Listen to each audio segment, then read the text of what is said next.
পাপা চুলগুলো বড় হয়ে গেছে, কেটে ফেলি। না থাকবে, বড় চুল ভালো লাগে, কাটবো না। আর বড় চুল হলে প্রচণ্ড গরম লাগে, তাহলে কেটে ফেলি। না বাবা, বিয়ে বাড়িতে গেলে লম্বা চুল আর ভালো লাগে, পিছনে বেঁধে যেতে ভালো লাগে। না বাবা, প্রচণ্ড গরম, ঘাট ঠাট ঘেমে যায়, কেটে ফেলি। বাবা বড় চুলে তো সবাই বলে, প্রশংসা করে বড় চুলে, তাহলে কাটবো না। বাবা বড় চুলে যে মাথা যে চুলকা প্রচণ্ড, কেটে ফেলি।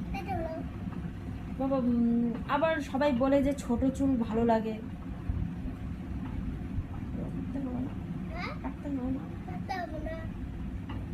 না বাবা, বড় চুল খুব ভালো লাগে, রেখে বড় চুল রাখলে পরে বিয়ে বাড়িতে সেজে গেলে সেই সুন্দর লাগে, তাহলে কাটবো না। না বাবা, প্রচণ্ড গরম পড়ে গেছে, চুলটা কেটে ফেলি।